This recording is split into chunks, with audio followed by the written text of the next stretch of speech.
Welcome to Shooby Dooby Doo-Up, a podcast where we talk about pop music, usually by deep diving a randomly chosen UK top 10 singles chart from the past. It's not randomly chosen this week. It isn't. I'm James Cook. I'm Andy Robinson. And the chart has been chosen by our Patreon backer, Sarah Kennedy, because we let our Patreon backers do whatever they want. From the date Sarah Kennedy chose of the charts of the 31st of March 1996, some great points in our voice message. Listen to the episode from earlier this week.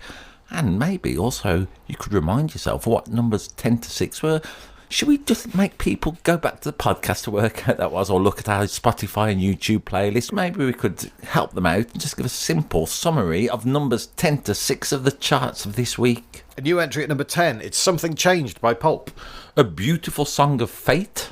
Down 5 to number 9, it's How Deep Is Your Love by Take That. How did she get the tied up members of Take That from a van and out again and back in? That's a video reference. A re-entry at number 8, it's X-Files by DJ Dado. Hopefully we'll never hear about the X-Files again. A new entry at number 7, You've Got It Bad by Ocean Colour Scene. One of them tried to get off with my sister. A new entry at number 6, it's Ooh-Ah, Just a Little Bit by Gina G. One for both the boys and the girls. As I say, you can listen to all of these songs. Please do. Not only does it make what me and James are banging on about clear, it also listen to the songs on either Spotify, YouTube. Great videos this week, so YouTube might be a good place to fill your boots. If you're enjoying this nonsense, please do leave us a review wherever you get podcasts from. Yeah, please leave us a nice review if you're inclined that way. I mean, and let's be honest, James, it's a pain in the neck, isn't it, to write reviews? However, if you're a regular listener especially, we'd appreciate it. Sorry to be so needy.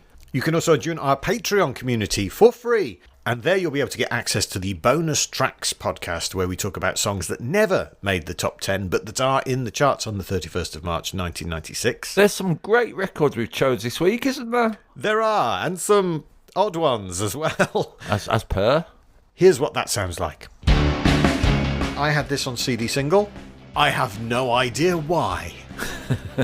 I feel an innate sense of power now since you've sung that to me, James. Will you clip that up and just send it me, and I'll have it as a ringtone for the rest of my life? Yeah. Thank you.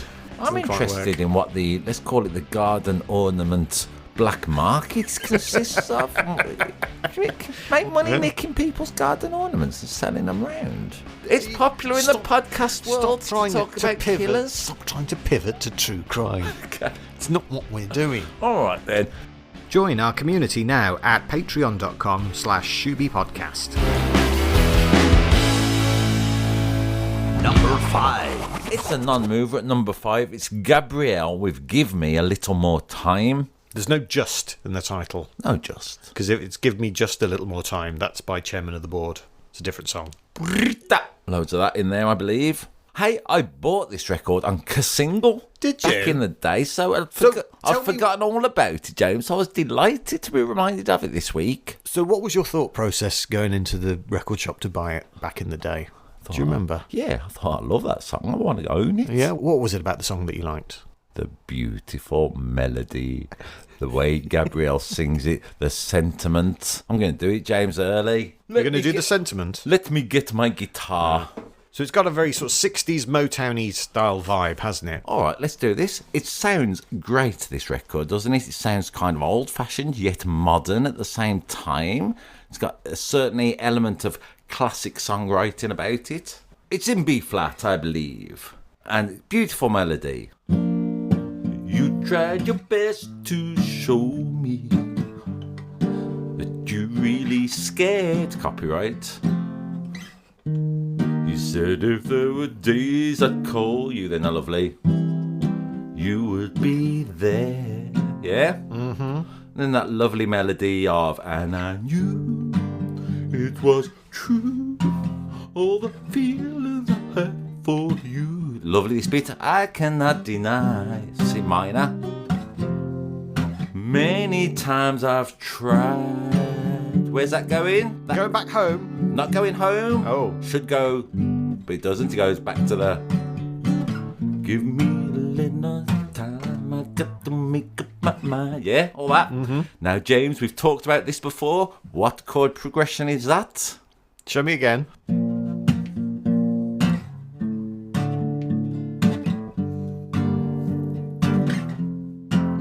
Yeah. It is what I like to call the Betty chord change. Oh, is it? Yeah, we've talked about this previously, haven't we? Yeah. With songs such as, which ones have we done? Where Pictures of Lily. Yeah, Pictures of Lily, whatever that is. Up inside my mind. Oh, there's Only You Can Set Me Free, because I'm guilty. Guilty as a... Drunken Bee. That's it. He's in loads of songs anyway. It's also in Turn and Face a Strange When a Man Loves a Woman. That chord change. Also, we did it in briefly. It appears in Annie's song, which we've covered. Like a Night in the Forest. So, never slagging it off when someone uses that chord progression. I am going to thank Gabrielle for continuing the great tradition of that descending bass line. Well, this song was written by Louisa Bobb. Oh, yeah. Who is, it's Gabrielle. Okay, is that a name? That's her name. Well done, Gabrielle or Louisa Bobb. It's a beautiful, beautiful song. Her third of 10 UK top 10 hits. She wrote it to address critics who said she would be a flash in the pan. Oh, yeah. That's what it's about. So when she's saying give me a little more time, she's singing to the critics, to the haters, Okay. to the people who would do down Gabrielle. Well, that's an interesting notion, isn't it? To address a song to your detractors. But she has framed it as a kind of a relationshipy song. You'd think it was that, wouldn't you? Very much. I mean, it was interesting in the YouTube. You know that joke, James? How can you tell if somebody's a vegan? They tell you. They tell you. you, right. It's an old joke and it's a stereotype and it's not Okay. necessarily true. But I'm going to bring that a certain... Not only this week, actually. I've never mentioned this before. Always in YouTube comments, weirdly, I've never mentioned this. There's always people saying, I'm a metal fan, but I love this song. And there is a notion about the old metal fans that they're obliged to tell you... a bit like the vegans. They are one, but they're like this, that, and the other. I mean, a similar thing to be vegans would be, I'm a vegan, but I love a Big Mac. So I don't quite get it with the metal fans. They're always banging on in the YouTube comments about, I like metal, but I like this one. I think, what do you want, a fucking metal? Do you think there's something in the culture of metal fans, and I say this as someone who's not entrenched in that world, where that's the only music you're supposed to like, Yeah. and that it's more proper than other music or something like that? So if they like a pop song, they have to kind of give a caveat. Yeah. It's weird, isn't it? When I was looking at the video... Do you watch video? Yes. Also, this week, I'm going to point out, James, that I'm also talking about a single covers art because of the message from Sarah Kennedy, where she talked about Pavement and how it made her pick up a copy of the cassette because of cover art. So this is just a picture of Gabrielle on this cover art. I'm going to say it may have influenced the photography behind Taylor Swift's Midnight's album. It's got a similar vibe, if I'm saying that for no reason whatsoever. And she's got rid of the eye patch. Yeah. She's sans eye patch. She now has a big fringe. Big fringe Gabrielle era we're in now. So when I was looking at the YouTube comments, apparently Gabrielle in April 2026, of course, she's playing all the arenas still, isn't she? So she's out and about on tour at a time of recording. Go and see her in April 26 if you want to. She's in a big room near you somewhere or other. Well done, Gabrielle. Are you going to go? No, I don't. But you think appear so. to be such a big fan. You had this on single. I know. Don't you want to go and get it signed? Gabrielle, sign this for me. A future champion on YouTube says, an absolute beast of a singer, end of conversation. And then Sod 1000 points out a bit later on, what conversation? Sod 1000. I like Sod 1000. They're saying a future champion, they've been so definitive. What do you make of that when people say end of conversation when they've said something? I think, what? So no one can respond? Yeah, that's why they say it. Yes. I have the best opinion. No one must speak now. End of conversation. Give me a little Andy, more. end of conversation. If it's an end of conversation, James, there's no point me being here. Let me back in. Oh, here he is. Let me back in. I forgot the outside makes you so high-pitched. A lot of people love this song, would you believe? I also saw on YouTube comments, James, this was good. Loads of people. I'm going to say these aren't the people I necessarily associate with in my life, but nonetheless, I'm glad they're out there. Loads of people saying, remember seeing Gabrielle supporting M people in the mid-90s at Crystal Palace? I mean, this was almost some sort of legendary gig in the YouTube commenters' psyche. That's a... Oh... Like Oasis at Nebworth, but for squares. I suppose... Gabrielle and M people fans, I mean... In my head, M people would have supported Gabrielle, but I suppose at the time... M People were massive, weren't they? You could name what the more M M stood People for. hits than Gabrielle, I reckon, off the top of your head. That's what the M stood for. What? Massive. Massive people. I'm being silly. Hey, we did them one week, didn't we? Yeah. One Night in Heaven. We both loved it, didn't we? Yeah. Like a big pair of nanas. Yeah. And we talked about Gabrielle as well, but that episode won't have come out when this one goes out. So, Really? Yeah. Did we win? What, We Gabrielle? did Dreams. Have we already done Dreams? Yeah, but we won't do it until the future. Yeah, yeah. A bit like our Patreon content you heard earlier. It hasn't happened yet. But it has. Yet it has. Yeah, I mean, you can't resist it. I mean, I sort of murdered it a little bit strumming. Nip over to Spotify and give this a listen. It's great. Yeah, this is a really good pop song. It's a beautiful song. Hey, we talked about Pulp earlier, didn't we? It's a song of fate. I'm going to say there's a little notion of fate in this song by Gabrielle. Number 4. Up 2 places to number 4. It will get to number 1. It's Return of the Mack by Mark Morrison. Yes. Did you remember this from the time? Of course you did. Yes. Let's do it, James. Let's go into our emotional response to this song. I mean, as soon as the intro comes on, I feel happy. I feel at home. It's a groove almost immediately. One chord sort of stays there for all of the song. That doesn't matter in this case because it's such a joy. When this came out, I was such an insufferable little indie kid. Yeah. I only like music by guitars.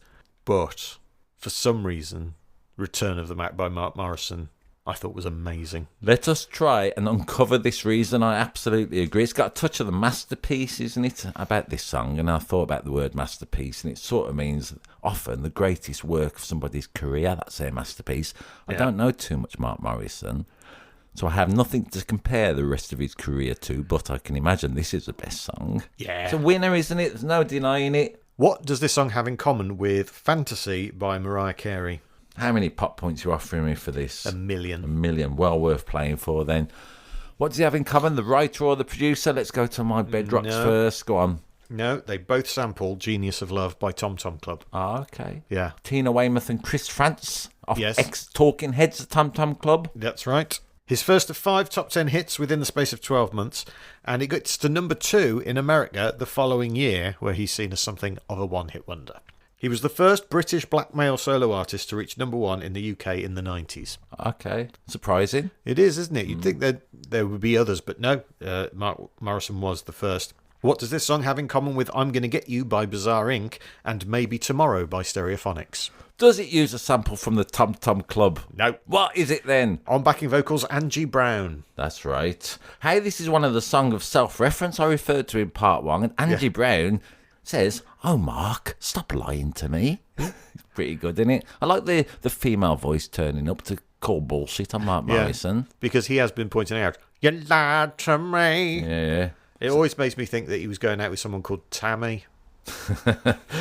Let's face facts, it's a song of revenge, isn't it? Yep. Let's be honest, the whole vibe of it, the return of the Mack. When I first heard it back in the 90s, I thought it was just a fella saying I'm backing it up. But when I dug into it more this week, it's because he's heartbroken. Yep. The woman has cheated on him, and yet he's back and stronger than ever. And what is he wearing in the video? Loads, just black leather stuff, Just isn't a it? big coat. Big coat. He's wearing a big coat, and it's called Return of the Mack. Maybe he doesn't have the receipt, and that's why he has to wear the big coat.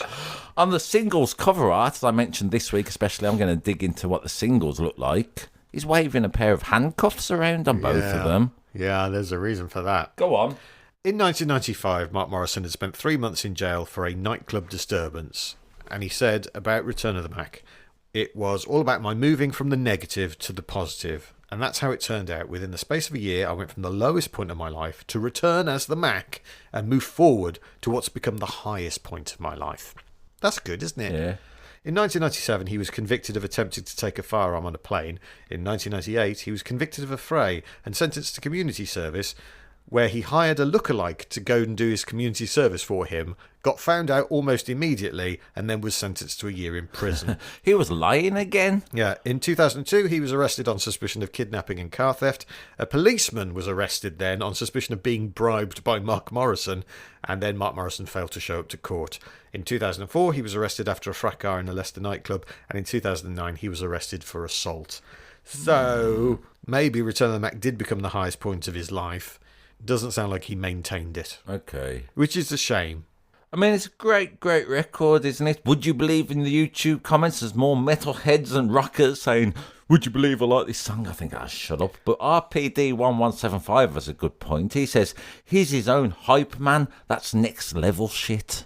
Is this because in the video there's 3 of him? Yeah, maybe. Using clever editing techniques, which in 1996 were like, wow, what is this? We've never seen this before. Video directed by Jake Nava.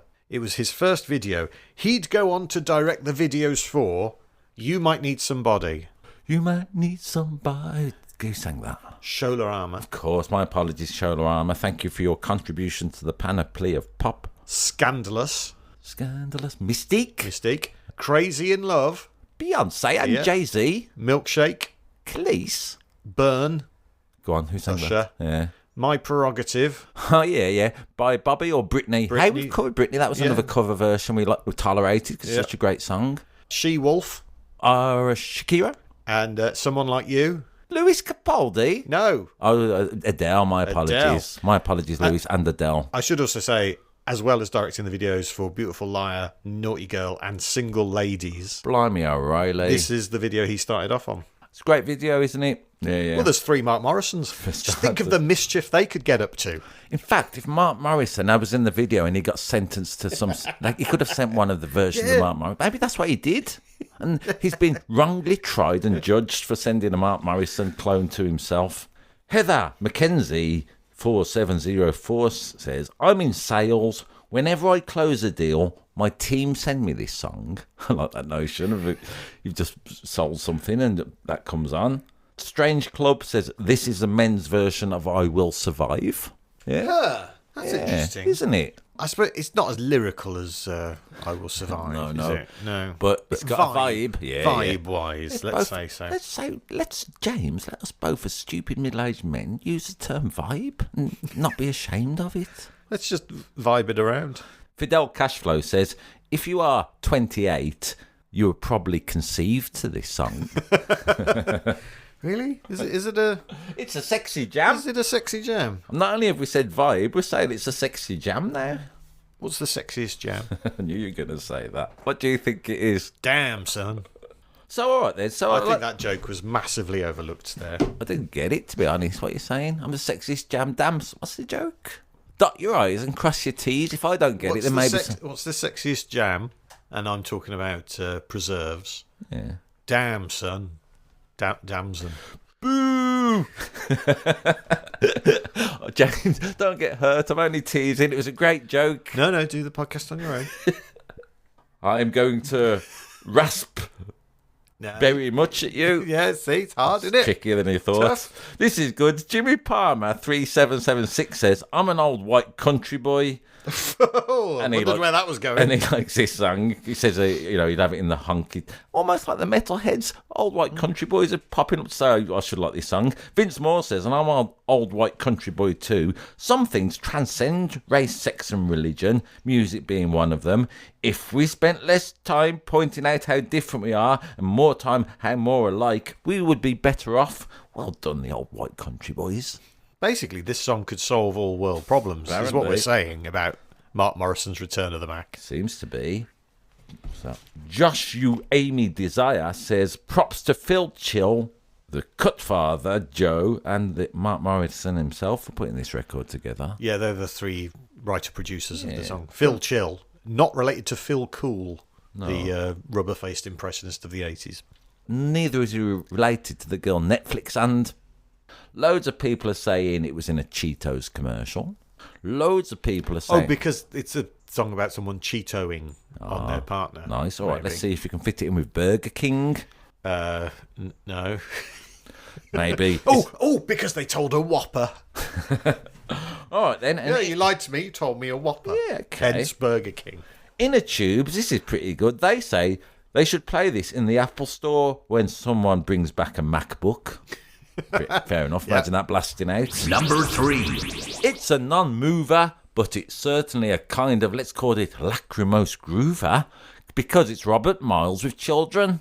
Okay, so... We mentioned this in part 1, didn't we? Yeah, we mentioned it with the X-Files remix. Because loads of people, and me and you, were saying it sounds a little bit like Robert Miles and children. This was such a monster hit, this song. It was a number 1 in Austria, Belgium, Denmark, Finland, France, Germany, Iceland, Italy, Norway, Spain, Sweden and Switzerland. Gets to number 2 in the UK. He'd win Best International Breakthrough Act at the Brits, the only Italian to do so. Robert Miles is Italian? Oh, yes, because he was born Roberto Concino. Okay. He was actually born in Switzerland, but his parents are Italian.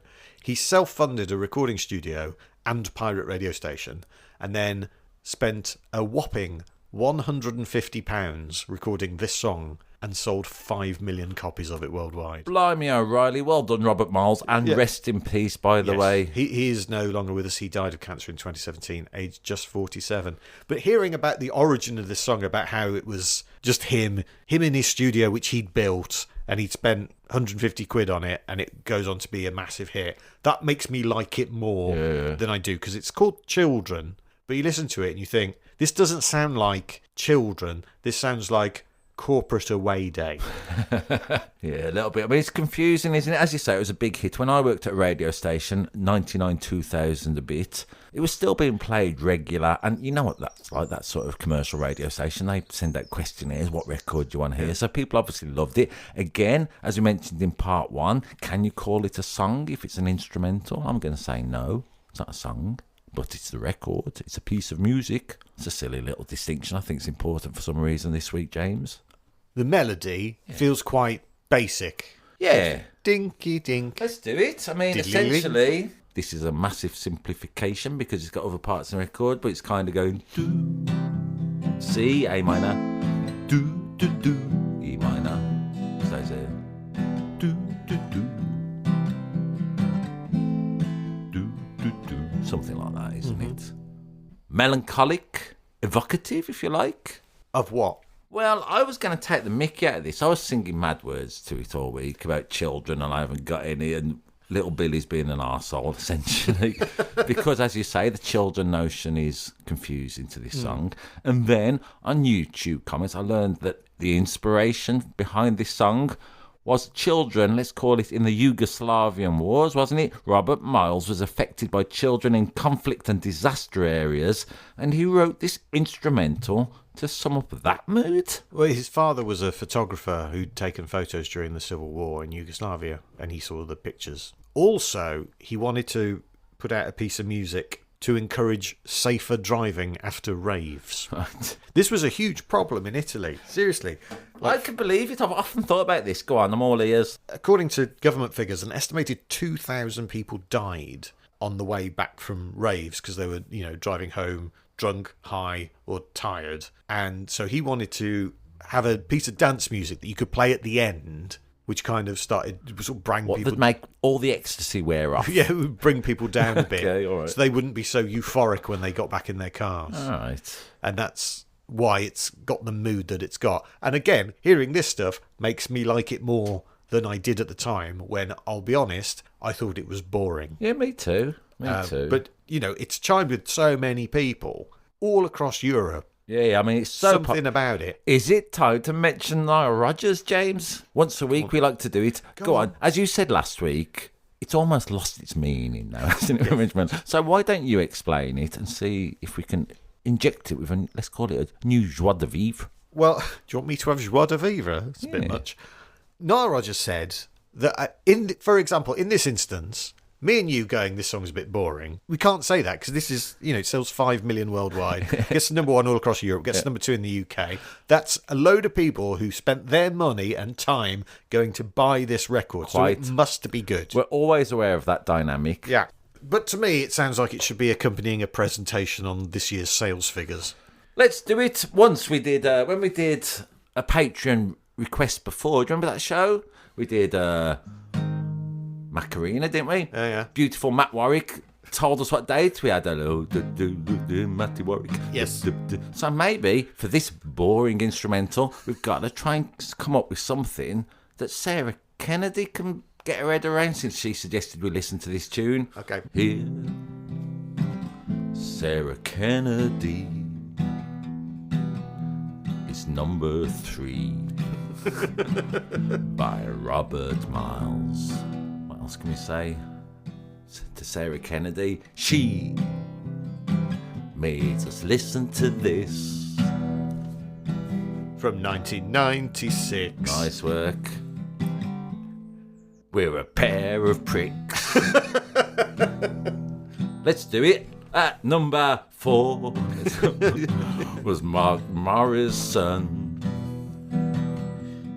He's a Mack.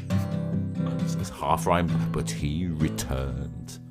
Oh, very good. Yeah? Have you got one for all of these? I haven't got any for any of them. I'm just coming up with it. At number 4. 5. 5 was Gabrielle. What can I say about Gabrielle? She wants more time. Sarah Kennedy. I hope you think it's fine as weak in it. We're done. We're done. Thanks, Sarah, for suggesting it. I think, James, the single covers art, one of them, as we mentioned, there's always a few singles chucked out. This was very 1996. It looked like dolphins and a magic eye representation. Magic Eye. Yeah. That was a 90s thing, wasn't Not it? much. Could you do them? I could. I used to like them. Yeah, me too. Yeah. This is everyone who's going, oh, I can't do it. I was going, well, of course you can't. You haven't got my special powers. Like I say, because of, let's call it, the tragedy behind this song, the children in the Yugoslavian war, I think, this is a contentious point, which I'm partially saying just to see what happens, but if you write a song about tragedy, and it's just an instrumental with no words, bit of me thinks, fuck off. Because you have to put words in it for it to convey its message? Apparently not. Doesn't the music convey a mood on its own? You said there was a melancholy to it, didn't you? Yeah, very much. He's not using words to get those across, is he? It's all in the mood of the music. Do you think he did a follow-up called Teenagers? Do you think he did one before it called Babies? Well, Pulp did a song called Babies. Hey, we are tying up the shoelaces of this pop universe. Number 2. It's a non-mover at number 2. It's the X-Files theme tune by Mark Snow. However, it's not called the X-Files theme tune. James, do it properly. Materia Primaris. Wonder what that translates as. Primary matter in Latin. Mark Snow is the only American in this top 10. Not only that, but his sister-in-law is Lacey off of Cagney and Lacey. Nice. Yep. You Nepo baby. He was a TV theme tune guy. He also did music for Heart to Heart, Falcon Crest, Smallville and One Tree Hill, among others, and movies such as Ernest Saves Christmas and the incredible TV movie Everybody's Baby, The Rescue of Jessica McClure. Have you seen that? Nor have I heard of it. Very few people have. It's brilliant. It's a TV movie that was made in the 80s about a real life story about a baby who fell down a well and the rescue attempt to get her out. And it's great. And Beau Bridges is in it. And the guy who plays the dad in the film goes on to be Bonnie Prince Billy. Okay, the singer-songwriter. Really? Yes. Okay. It's all on YouTube. I would hardly recommend that film. As we mentioned, of course, in part 1, listen to the podcast from earlier this week. We have already sort of covered the X-Files theme by DJ Dado Rail, didn't we? We had a little talk about... Yeah, his sort of cover of it on his Casio. Do you know what I learned on YouTube comments about the sound of this record? What? People were saying that Mark Snow hit the keyboard echo function with his elbow, liked it so much it made the record, as they say. So it's a bit like the discovery of penicillin. Yeah. It's a mistake. Yeah. It starts with the theme tune to the X-Files, which if you've ever watched the X-Files, and if you've watched it a lot, you'll know. But then, of course, that would only be, a minute long on the TV show, and then it would stop, and then they'd go into the episode. But after a minute of this, it's like the X-Files theme goes weird. It starts shifting about in pitch and everything, and you go, ooh, this is unusual. They never got to this bit on the TV show, and then it comes back again. I enjoyed it in the playlist this week, because when I was totting around on my feet or on tyres, that's when I was driving. Thanks for explaining. What I liked was this song coming up. It's moody, isn't it? It puts you in a weird state of mind, makes you think the truth might be out there, actually. Yeah. In the YouTube comments, there was a lot of that's what the government wants you to believe type of thing going on. Did you watch the X-Files? No, I was not familiar with it, I have to say. Okay, I watched it a bit, and there's one episode in particular that I've rewatched a whole bunch of times. Go on. It is called Jose Chung's From Outer Space. It messes around with unreliable narrators. Oh, yeah. And about how hard it is to get what really happened, because loads of different people have loads of different perspectives. And it's really fun. Okay. It's a really fun episode. I had a little look, mainly for content, James. I thought, what can I talk about having never watched the X-Files? Now, I'm going to say for season 1, as the Americans call it, it's series actually, but for season 1, there must have been a pop music sensibility to it. It doesn't really go on, as you alluded to with your episode you just mentioned. It doesn't really happen after series 1. But there's loads of, let's call it, pop and cultural references. One episode is called Pilot. Oh, who sang January, of course. Yeah. So there's that happening. Yeah, I think most TV series have an episode called Pilot, don't they? Episode 3 is called Squeeze. Squeeze, yes. Lots of hits for them. Episode 6 is called Shadows. The Shadows. Yeah. Wow. Or if we're doing Maggie Riley and Mike Oldfield, it's called Shadows. Shadow. That's a reference to a running joke we have. Listen to an old one for that. Also, episode 7 is called Ghost in the Machine. Who did an album called Ghost in the Machine? The Police. Yeah. Yeah. Number 8 is called Ice. Ice Baby. Absolutely, if you want. Episode 9 is called Space. Who are going to show up in the bonus tracks today. That's right. Episode 10 is called Fallen Angel, which is a Graham Parsons album. I thought I'd help you out with that one. Episode 12 is called Fire. Episode 13... It's really hot. Episode 3 is called Beyond the Sea. Bobby Darin.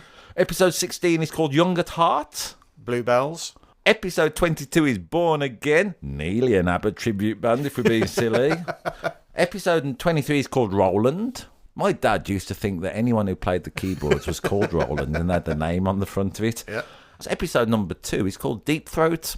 Okay. So do you think there might be something in that? I mean, it never happens again, really, in any of the series. Yeah, but can you think of 2 songs from 1998 that refer to the X-Files? Big hits. As I mentioned, Catatonia. What's the other one? Mulder and Scully. Yeah. Well, this one is, it's mentioned in the lyrics. Go on. We're watching X-Files with no lights on. We're Don LeMay's on. I hope the smoking man's in this one. Bare Naked Ladies or something like that. Bare Naked Ladies 1 week. I'm very disappointed you gave out the Catatonia title, James, because this week on our social media, what social media are we on again? We're on Instagram and Facebook, Shooby Podcast. So to help us out, I thought I'd ask the question, what were the characters' names in X Factor, yeah? Yeah. I offered 1 million pop points. It's a big prize. Big prize. And as you know, we have quite a few celebrity listeners, don't we? Yep. So I asked the question, I thought it was simple. Yeah. What were the main characters' names? X Factor for 1 million pop points. And I got a barrage of replies. Harold Lloyd's a bit annoyed. He thinks it's Laurel and Hardy. Camilla on holiday in Manila, it's saying it's Diana and Charlie. Keith from Blackheath says it was Charlie Watts and Bill Wyman. And Dustin Hoffman in Rotherham believes it was Garfunkel and Simon. Mick Hocknell, who knows fuck all, is certain it was simply and Red. Peter Sutcliffe in Haywards Heath is taking a stab it was Rose and Fred. Good old Jeff Lynn has emailed in to guess it might be Pamela Stevenson and Billy Connolly. And Rylan in the Highlands is absolutely certain that the leading characters' names were PJ and Duncan, real names Ant McPartlin and Declan Donnelly. So I'm going to say Rylan and Mick Hocknell were the closest, since I only came up with 2 characters' names. So 500,000 pop points each, Rylan and Mick. Thanks for playing. Some of our celebrity listeners are dead, aren't they? And serial killers. What? I just read what's sent in. I can't judge people's personalities. So this is a TV theme tune, essentially. Yeah. It's at number 2 in the charts. There have been loads of TV theme tunes that have gone into the top 10 in the UK charts. I could be so good for you, Dennis Waterman. Got to number 3 in 1980. But only... I like that fact being at your fingertips, James. But I think, and it probably is more, because it's quite a hard thing to search for, I think there have only been 6 number 1s that are TV theme tunes. Bear in mind, this isn't one. This only gets to number 2. All righty. Give me a clue, I'll give you some years, shall I? Yeah. First one I could find, 1973. I need more than this. Was the theme tune to the Anedan line. Oh, yes. My mama used to like that show, so I know that theme. Go on. Eye Level by the Simon Park Orchestra. Is that one? Is that how it goes? No. No, that's Spanish Flea. Oh, Yeah. All right, then. This is a difficulty of having to explain instrumental tunes. Look what we've been reduced to. In 1980, a song that would later be covered by the Manic Street Preachers. Suicide is Painless from the television show MASH. Yep. In 1982, a song from an album, and we've talked about one of the other tracks on the album in our very first episode, I think. Fame. Fame, Yeah. yes. I got number 1. I dug back into our do you remember that very first episode, talking about the kids from Fame? Yeah. Thinking, what are we doing with our lives? Here we are. And here we are. This is what we're doing with our lives. In 1997, a kids' TV show. Oh, go on. There's 4 of them. They have a pet vacuum cleaner, and the son is a baby. Ah, go on. The Teletubbies say uh-oh. Of Now, some people will course. go, Bob the Builder, that was number 1. That's not the theme to Bob the Builder. That was a song that was written about Bob the Builder. You huge nerd, but Yeah. important distinction. Well, this is a tough one. In 1999, because basically it's a pop song, but it also happened to be a TV theme tune. Half the World Away, something like that. No, it's Bring It All Back by S Club 7, because, of course, they were in a TV show called Miami 7, and that was the theme. And in 2000, I've included this one, even though it doesn't really count. Bound for the Reload by Oxide and Neutrino, because it's got the Casualty theme in it, which I always thought was a bit mental. This is a dance song. I'm well into that being in that list. But so many others, Our Frida St. Pet, The OC, EastEnders, Friends, Ally McBeal, Heartbeat, Twin Peaks, Big Brother, Prisoner Cell Block H, Crocodile Shoes, Harry's Game, The Life and Times of David Lloyd George, Miami Vice, Moonlighting, Test Match Cricket on Channel 4, Italia 90 on the BBC, and the TV version of Watership Down. They've all had top 10 hit singles as TV theme tunes. Great research. Afternoon well spent. All right, then listen to how I spent an afternoon. Do you know there's sometimes comments on YouTube or as a song or just a comment on social media, and people have a song and then they say when. Do you know what I mean? This concept. What do you mean? So someone will hear a song and they'll say when. For instance, on YouTube, made me think a lot of people are mad who watched X-Files. They say, for instance, this song started off, someone said, when you're asleep on the couch and you wake up on the bed. So that notion of oddness, Yeah. It's just like, ooh, what's happened here kind of thing. And then you'd sing the X-Files theme, wouldn't you? Yeah. Not the Twilight Zone theme. Someone says when the toilet paper at the store has run out. Yeah? Then someone says... That's a supply chain issue. Someone says when Lay's chips bag is full, actually full of chips rather than half empty because of shrinkflation. When you play rock, paper, scissors in the mirror and you lose. That's a fun one. When you're home alone and someone gives you a banana. Someone says, Jacob Walsh this is, he says, when you tell a joke and the deaf kid laughs. Yeah?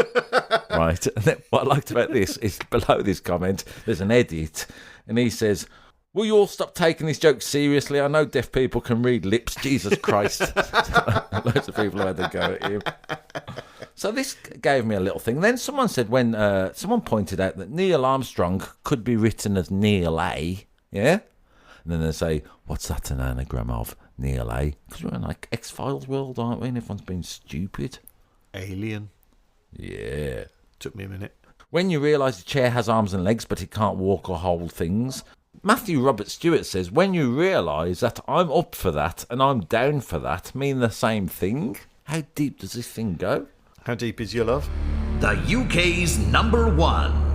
It's a non-mover at number 1. It's Firestarter by The Prodigy. It's second of 3 weeks at the top of the chart. It spends over a year in the top 100. Their fifth of 11 top 10 hits, and their first of 2 back-to-back number 1s. In fact, they didn't have a single that charted outside the top 20 until 2008. Incredibly popular, The Prodigy. Man. And remain to this day. They can still draw a big crowd wherever they play. They're also doing a tour in 2026, I'm going to say, at time of recording, if you're interested. And they've come a long way from Charlie Says, haven't they, by the time Firestarter comes out. What an absolute banger this is. Yes, I feel this is... Let's put it... Hey, we've done it before, James, haven't we? We have mentioned in the past that maybe Bonkers or the Macarena. You've mentioned... Can I just point out these are all your ideas? Yeah. What's another one? It don't matter. I say they could be the new national anthem. I'm going to add Firestarter to this list of potential national anthems for the Blighty to enter into. Be a good one. And it was only while researching this song this week that I realised why it's called Firestarter. Go on. Well, who wrote the lyrics? Liam Howlett? No, who wrote the lyrics? Keith Flint? Keith Flint. Yeah. What does Flint do? Starts fires? Yep. Of course. That's why it's called that. 30 years this song's been out, more or less. Only realised this week. The cover art, as I like to mention, during this week, thanks to Sarah Kennedy's prompt about pavement. I mean, this was the best cover art. It was I mentioned this earlier, part 1, James, didn't I? About, let's call it computers and looking stuff up. The single of this cover art was a tiger skin background, let's say, with a framed photo of an old fella with a petrol bomb. Firestarter. Yeah, great choice. Now, because I couldn't see the details on the fella a bit, I googled it, what's going on in this singles cover, and it just mentioned in the AI description at the top that it was just a tiger skin cover. I thought, where's the old fella? It wasn't mentioned anything about the old fella being represented in the AI description. Annoying. Could be a case for Mulder and Scully. A lot of people wanted this played at their cremation. I can imagine so. Well, Keith Flint goes on to own a pub in Essex, which has an open fire. Yeah. If anyone made the obvious joke, he made them put £1 in a charity box. Yeah. I feel if Keith Flint was about, just generally with our content, we'd be putting a lot of pounds into a charity box. I mean, earlier on in this episode, James, in part 1, MC Hammer was mentioned. Yep. We both went for it, didn't we? We both went for the you can't touch this joke. That'd be £2. Such an interesting character, Keith Flint. Yeah. Because this is the first Prodigy track that features Keith Flint as a vocalist. Yeah. And the first song he ever wrote. Okay, so the first song he ever writes is Firestarter. It goes on to be a massive #1 hit. That's pretty good going. Keith Flint said, "It was so ridiculous because my English isn't my strong point, so I ended up singing in this weird accent, I'm a muck spreader, twisted muck spreader, but it ended up sounding quite menacing." Sounds a bit like the Wurzels then. Hey, when I was flicking through other versions, I heard the Wurzels do a version of Gina G, which we mentioned. OR just a little bit, yeah. The OR was loud and clear. So he's putting the lyrics to the track that Liam Howlett has put together, which samples... Do you know what it samples? No. It samples SOS by the Breeders. Yeah. So Kim Deal has a writing credit on this. And it has that, that, hey, hey, hey. Do you recognise that?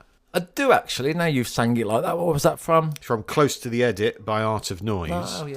Which means all of Art of Noise has got a songwriting credit on this as well. Apparently, both of those were quite expensive to clear. Right. And according to Liam Howlett, the song was inspired by Weenie Beanie by the Foo Fighters. Okay. Who, again, are featured in our Patreon content.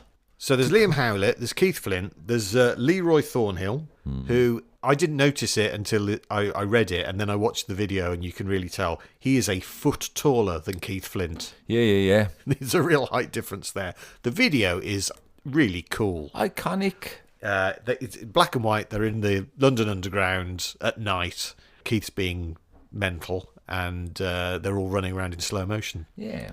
And Keith has got a brilliant way to deal with male pattern baldness. Some people shave it all off. Some people go for the comb over, which is never a good look. I mean, these days they go to Turkey, don't they? Try and get it done. But what he does is he just takes the sort of Nutkin sides, the Terry Nutkin sides, and he just puts them straight up in the air. Yep. So he looks like Dilbert's boss. Rest in peace, Keith Flint. Thank you for everything you contributed. This was good. I was a bit bored of looking at YouTube comments, but luckily the top one this week from Nimrod Diver says, Keith was a regular customer at a petrol station I worked at near Witham. Don't let me near petrol. That's a good point. Had the pleasure of spending a fair amount of a time chatting to him and being completely oblivious to who he was. It was on one of my last days working there, and as he was walking out, he stopped and pointed at a magazine and said, I'm on the cover this month.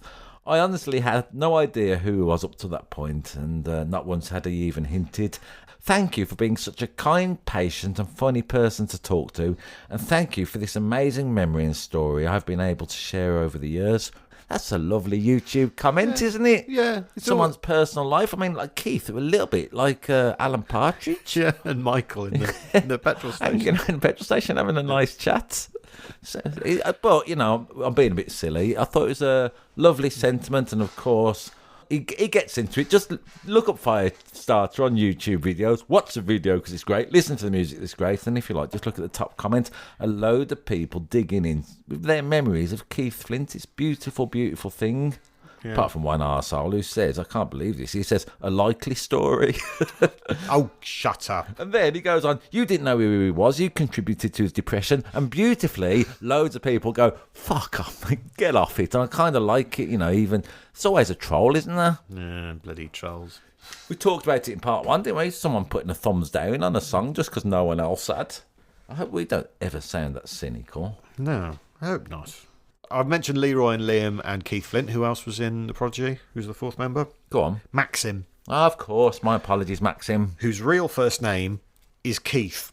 Oh, okay. So 50% of the Prodigy are called Keith. Yeah. They are a half Keith band. Yeah.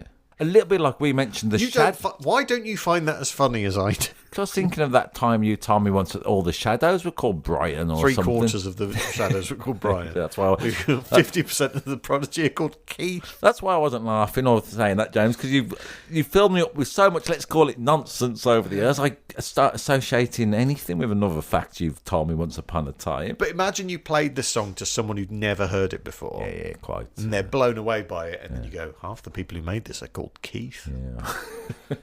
Okay. They go, no, they aren't. Yeah. So this was the first single off their album, The Fat of the Land. I loved that album. With the crab on the Yeah, front. yeah. The week it was released, it went straight to number 1 at the album charts. It outsold the other 99 albums in the top 100 combined. That's how much of a massive thing the Prodigy were. Because they were big in the dance world. This was the one that sort of crossed them over to all the indie kids as well. I was surprised when Prodigy hit the mainstream, let's call it. I mean, it's such a Fat of the Land as an album. It's so uncompromising, really. It's so ferocious. Yeah. This is why it should be a national anthem. We adopted it in our hearts. What has this song got in common with Insomnia by Faithless, Finders Keepers by Mabel, Elevation by U2, and Carrie by Cliff Richard? Blimey, O'Reilly, what a disparate group of individuals. It's not going to be the producer. No. It's not going to be the writers. Nope. So what's it got in common? They've also got in common with Christine by Susie and the Banshees and Fairy Tale by Dana. Go on, I can't imagine. All have the same name as Stephen King books. Ah, good one. Thanks. Misery by Maroon 5. It's pretty good, isn't it? If you want to write a number 1 or a top 10 song, just nick one from Stephen King title, eh? What rhymes with Dolores Claiborne? That is the top 10 from the 31st of March 1996, as suggested by Sarah Kennedy, one of our Patreon backers. You can become a Patreon backer too. In fact, you can join our community for free. Just go to patreon.com/Shooby Podcast and we'll take things from there. We'd appreciate your support. What did you make of this top 10 as suggested by Sarah Kennedy? I think there are a lot of high points. There really is. A lot of high points. A lot of songs surprised me with how much I enjoyed them. A lot of X-Files. Yes, there was 20% X-Files. That's true. What would be your favourite? I mean, it's probably Firestarter, isn't it? But Something Changed, You've Got It Bad, Give Me a Little More Time, Return of the Mack. Yeah. These are all brilliant pop songs. And we haven't even mentioned Gina G with Ooh Ah just a little bit. Or the Bee Gees cover, which we normally are all about. Yeah. Great top 10, thank you. Actually, thank you, the record buying public of 1996, to put all these records in the chart. Thank you, Sarah Kennedy, for suggesting it. Thank you for listening to this, mainly that. And thank you to all the artists who recorded and produced and wrote these songs, enriching our lives once more. We're just dead grateful. Pathetically grateful. Thank you very much for listening. We appreciate it. And until next time, Shooby Dooby Doo up. Bop, bop, shoot up.